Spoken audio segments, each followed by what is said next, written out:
안녕하십니까? 하나님의 경제 이야기 13번째 시간입니다. 오늘은 자산시장 또는 주식시장이 피크아웃인가 혹은 실적을 선반영한 것인가에 대해서 여러분과 함께 생각을 나눠 보겠습니다. 여기 보시면요, 피크아웃에 대한 이야기가 굉장히 많습니다. 피크아웃, 화학주, 수출 지금 대폭발 중인데 피크아웃인가? 또 시장이 피크아웃을 걱정한다는 이런 유튜브 내용들이 굉장히 많습니다. 피크아웃이라는 것은 경기가 정점을 찍고 내려가는 것인가 아닌가에 대한 걱정입니다. 구체적인 지표를 보면요, 미국 제조업 구매 관리자 지수 PMI가 있습니다. 제조업의 특별히 구매 파트 담당자들이 앞으로 구매를 늘릴 것인가 줄일 것인가를 설문을 해서 지표로 만든 지수입니다. 50이 중립이고요, 50보다 높으면 경기가 좋아지겠구나 라는 것을 예측해 볼 수 있고요. 여기 1월 달에 58.7이었고요 2월 달에 60.8, 점점 좋아지죠. 그리고 3월 달에 64.7을 찍고요 4월 달부터 60.7, 61.2, 60.6으로 지수가 꺾이고 있습니다. 3월을 정점으로 해서 구매자 관리 지수가 낮아지고 있는 것을 알 수 있죠. 그래서 이제 피크아웃인가 라는 생각을 해볼 수 있는 것입니다.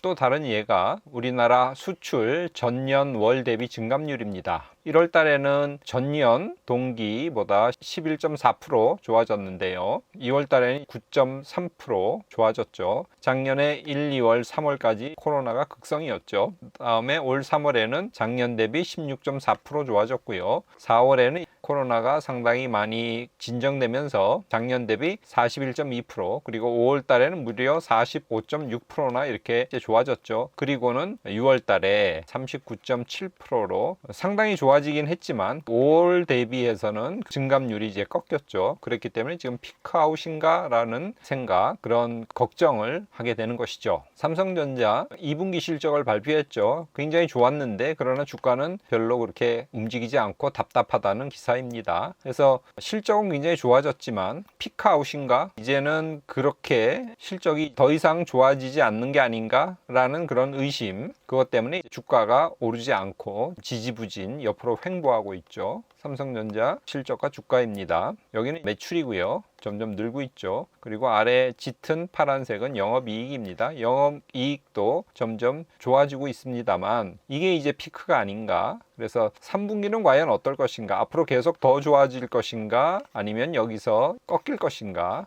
이런 생각들 때문에 지금 삼성전자 주가가 깜짝 실적에 비해서 올라가지 않고 있죠. 삼성전자 1년 주가 차트입니다. 미국 증시도 마찬가지입니다. 7월 16일 아침에 기사인데 좋은 실적에도 불구하고 주가는 오히려 빠지고 있다는 거죠. 그래서 이런 여러 실적이 피크아웃이 아닌가, 아니면 실적이 선반영되고 이제는 더 좋은 실적이 나올 때까지는 지금 시장이 눈치를 보고 있는 건가, 사람들이 이런 생각들을 하고 있다는 거죠. 이거를 경기라고 해봅시다. 그러면 주가는요, 보통 3개월이나 6개월 선행하기 때문에 경기가 나빠지기 전에 벌써 떨어집니다. 그리고 바닥을 찍기 전에 주가는 고개를 들고 상승하다가요, 경기가 피크를 찍기 전에 주가는 그 피크를 반영하고는 먼저 떨어지는 특성을 갖고 있습니다. 자, 그래서 지금 주가가 피크아웃 상태인가 이거죠. 전체적으로 주가가 이미 피크아웃이 돼서 경기는 더 좋아지고 있음에도 불구하고 주가는 이제는 떨어질만 남은 것이 아닌가, 그런 의혹을 해보는 거죠. 지금이 피크아웃인가? 아니면 좋아지고 올라가고 있는 것을 선반영하고 있는 상태인가? 그래서 경기가 더 좋아진다면 선반영한 주가의 상승하는 경향이 더 지속되겠죠. 그래서 지금 시장은 피크아웃인가? 선반영돼 있고, 그리고 계속 더 경기가 좋기 때문에 선반영된 것이 계속 유지되는 것인가에 대해서 확신을 하지 못하기 때문에 변동성이 크죠. 코스피 차트 봅시다.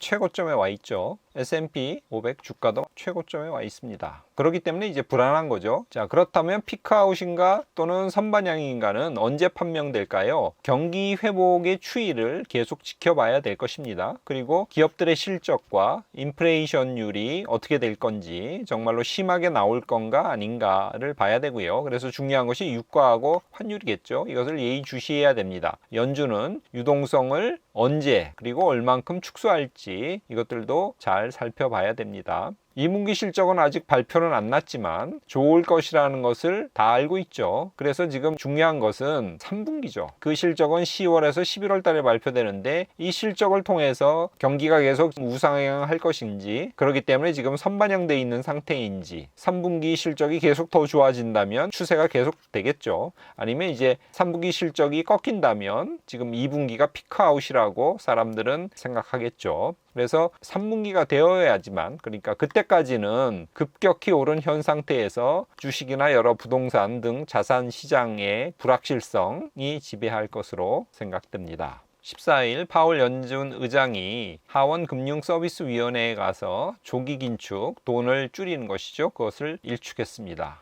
파월은 이렇게 말했어요. 금리 인상과 테이퍼링, 자산 매입을 축소하는 것, 그 조건이 충족되려면 아직 멀었다. 테이퍼링에 돌입할 시기에 연준은 사전 안내, 노티스를 하겠다고 그렇게 얘기를 했습니다. 물가 상승세는 예상했던 것보다 조금 더 높은 수준에서 지속되고 몇 달 동안 상승세를 유지할 것이다. 그리고 공급 병목 현상이 해결되면서 인플레이션 지표는 부분적으로 역전한 뒤에 연말에는 물가 상승 압력이 완화될 것이다 라고 인플레이션에 대해서 그렇게 걱정 안 해도 된다고 이야기를 했습니다. 또 계속 말하기를 물가는 저절로 하락할 것이라고 자기들은 전망하고 있다는 거죠. 그런 상황에서 기준금리를 섣부르게 인상하는 실수를 범하면 리스크가 뒤집히는 상황이 올 수도 있다고 그렇게 얘기를 했고요. 현재 고용시장은 향후 몇 달 동안 코로나 사태가 정상화하는 과정에서 강력한 일자리 증가가 일어날 것으로 기대한다고 이야기를 합니다. 자, 이렇게 14일 날 발언하니까 시장은 안도했고요. 미 10년물 국채금리는 0.5% 하락한 1.356% 기록했고, 증시는 안심은 했지만 혼조 상태로 장을 마쳤습니다. 연준은 인플레이션 일시적이고 이제 진정될 거라고 하지만 경제 관련 담당자들은 일시적일 거라는 연준의 말을 따르기도 하고요. 아니다, 경고하는 그런 목소리가 지금 양립하는 상태입니다. 연준의 물가 전망이 너무 낙관적인 것이 아닌가 하는 비판이 있고요. 글로벌 회계법인 그랜드 손튼의 수석 이코노미스트도 물가 상승률이 연준이 예상했던 것보다 훨씬 더 높다고 그렇게 경고를 하고 있습니다. 골드만삭스도 인플레이션 위험이 지나치게 낮게 평가되어 있다고 연준을 비판하고 있죠. 7월 15일 날 상원은행위원회에서 또 파월이 여러 가지 보고를 했는데, 그때에 팸 톰미 공화당 상원의원이 연준의 정책에 문제가 있고 인플레이션에 대한 경고 사이렌이 점점 커지고 있다고 연준을 비판하고 나섰습니다. 자, 그래서 과연 인플레이션이 연준의 말대로 진정될 거냐, 연준이 지금 너무 안일하게 인플레이션에 대처하고 있느냐, 이것이 계속 논란 중이죠. 자, 우리나라 한번 볼까요? 7월 15일 날 한국은행 금융통화위원회가 열렸어요. 거기서 기준금리는 0.5%로 계속 동결을 했고요. 금년 GDP 성장률은 5월에 전망했던 4%를 그대로 유지를 했습니다. 이번에 금리를 0.25% 인상하자고 하는 소수 의견이 등장했습니다. 그래서 10월에 금리를 0.25% 인상하지 않겠는가 하는 의견이 점점 힘을 얻고 있습니다. 이주열 한국은행 총재는 경기 회복세가 크게 훼손되지 않는다면, 이게 지금 델타 변이 코로나 바이러스 때문에 이런 거죠. 훼손되지 않는다면 금리 정상화를 늦추는 것이 아니라고 판단된다고 그렇게 얘기했죠. 5월달 이 금통위위원회에서 연내에 금리를 인상하겠다는 메시지를 표했거든요. 그래서 기조 유지를 계속하겠다는 뜻으로 시장은 받아들이고 있습니다. 이주일 총재는 경기 주체의 위험 선호가 지속하며 차입에 의한 투자가 계속 늘어왔다. 저금리가 장기간 지속될 것이라는 기대가 유지되는 한 이 추세가 이어질 것인 만큼 경제 여건이 허락되는 범위 내에서 통화정책의 정상화를 통해 대처할 필요성이 커졌다. 통화정책의 정상화라는 것은 금리를 올리겠다는 뜻이죠. 자, 미국 6월 CPI 소비자 물가가 5.4%로 13년 내 최대 폭으로 상승했어요. 그래서 이게 인플레이션이 아니냐는 우려에 힘을 실어주고 있죠. 여기 소비자 물가를 보면 이렇게 올랐죠. 13년 내 최대로 오른 것입니다. 자, 인플레이션을 결정하는 것 중에 중요한 것이 유가하고 환율이라고 했죠. 유가 10년 차트인데요.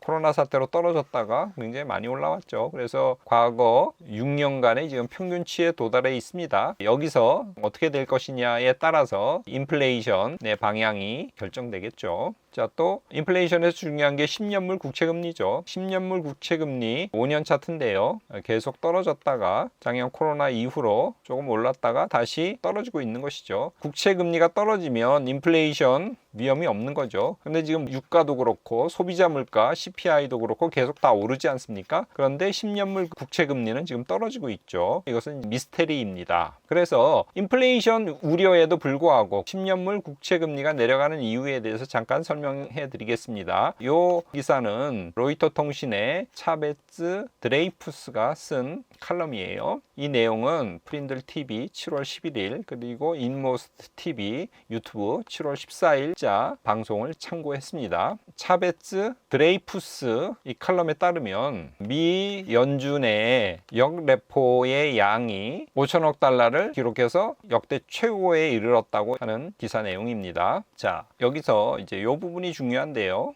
미 재무부는 부채 한도 기간인 7월 말에 4,500만 달러로 현금 잔액을 맞추기로 타겟을 정했다는 기사입니다. 그러기 위해서는 재무부는 은행 대차대조표의 머니마켓 펀드의 형태로 이것을 처리해야 된다고 하는 기사거든요. 미 의회에서 부채 한도 유예가 종료되는 7월 말까지 현금 보유액을 2년 전 수준인 4,500달러로 낮춰야 됩니다. 근데 현재 7월 14일 잔고가 6,575억 달러예요. 그래서 약 2천억 달러를 머니마켓 펀드의 형태로 사용해야 된다. 즉 채권을 사용됩니다. 그래서 채권을 사면 이 채권에 대한 수요가 많아지잖아요. 그렇기 때문에 채권 가격이 올라가고요. 그럼 채권 가격이 올라가면 반대로 그 채권 국채니까요. 국채 금리는 하락합니다. 그리고 또 현재 연준은 IOER 초과 지급 준비금에 주는 이자 또는 RRP 역환매 조건부 채권으로 유동성을 계속 흡수하고 있지 않습니까? 유동성을 흡수하기 때문에 금리가 올라가지 못하고 있는 거죠. 또 인플레이션 기대 심리를 낮추고 있죠. 이래서 지금 미 재무부도 국채를 사고 있고 또 연준도 간접적으로 IOER과 RRP를 통해서 유동성을 흡수하고 있고요. 그래서 10년물 국채금리가 내려가고 있다고 설명해 볼 수 있습니다. 연준 지금 자산이 얼마 있는지를 보여주는 그래프인데요. 현재 6,575억 달러가 있죠. 미 정부 부채 한도 조정을 2년마다 하거든요. 그게 7월 말인데 2년 전에 약 한 4천억 달러 또는 4,500억 달러 정도였거든요. 자, 그래서 재무부가 그 수준으로 맞춰야 돼서 그 차액인 2천억 달러를 지금 시장에 풀어서 채권을 사야 됩니다. 피크아웃이냐 선반영이냐를 볼 때 환율이 중요하죠. 5년 차트를 가져와 봤습니다. 코로나가 발생하고 환율이 치솟았죠. 환율이 치솟는다는 것은 우리 한국 돈의 값이 떨어졌다는 거고요. 달러가 강해졌다는 뜻입니다. 그랬다가 지금 위기를 극복하는 과정에서 원화가 강세를 띠다가 다시 21년 초부터 약간씩 달러가 강해지고 있죠. 피크아웃이냐 선반영이냐 정리하겠습니다. 현재는 지금 많은 유동성이 시장에 공급되어 있는 상태죠. 작년 코로나 사태 이후에 경기가 가라앉았다가 지금 모든 것들이 좋아지고 있지 않습니까? 그래서 올해는 기저효과 때문에 작년 대비 올해는 모든 것이 좋아지죠. 또 실적도 좋아지고 있기 때문에 현재 주가라든가 부동산이라든가 모든 자산 시장이 굉장히 높은 고점에 도달해 있습니다. 그래서 시장은 지금 이제 이게 정점인가 아니면 미래 이익이나 가치 상승을 선반영해서 지금 올랐고 그리고 앞으로 더 상승할 것인가 피크냐 아니면 더 상승할 것이냐에 대한 확신을 할 수 없기 때문에 시장이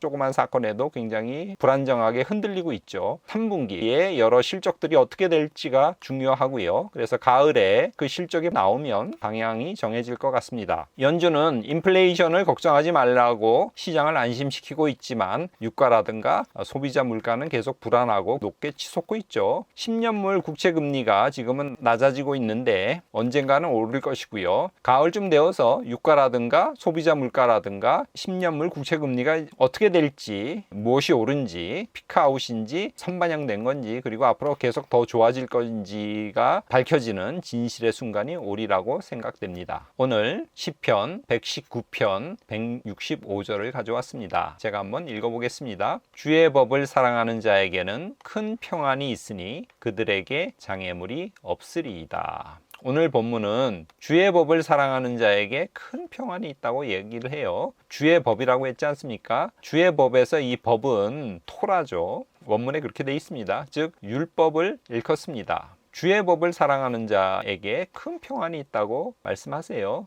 예수님은 이 율법, 토라를 한마디로 요약한 것이 하나님을 사랑하고 이웃을 사랑하는 거지 않습니까? 또 바울은 서로 짐을 져주라는 거죠. 이것이 결국 율법을 요약한 거라는 거죠. 그래서 그리스도의 법을 성취하라고 갈라디아서 6장 2절에 말씀하고 계십니다. 그러니까 하나님을 사랑하고 이웃을 사랑하는 것, 또 서로 짐을 져주는 것, 이것이 신약에서 말하는 율법 전체를 요약한 것이죠. 우리 하나님의 경제 이야기 청취자 여러분들은 하나님을 사랑하고 이웃을 사랑하고 또 서로 짐을 져줌으로써 율법 전체가 말하는 주의 법을 사랑하는 존재가 되는 것입니다. 주의 법을 사랑하는 그런 한 사람 한 사람이 여러분이 될 때 여러분들은 이 시편에서 말한 것처럼 큰 평안을 얻을 거고요. 또 그들에게 장애물이 없으라 그랬지 않습니까? 우리의 앞에 장애물이 없는 삶이 펼쳐질 것입니다. 여러분 앞에 큰 평안이 있고 장애물이 없는 한 주가 되시기를 바랍니다. 오늘 이것으로 마치겠습니다. 감사합니다.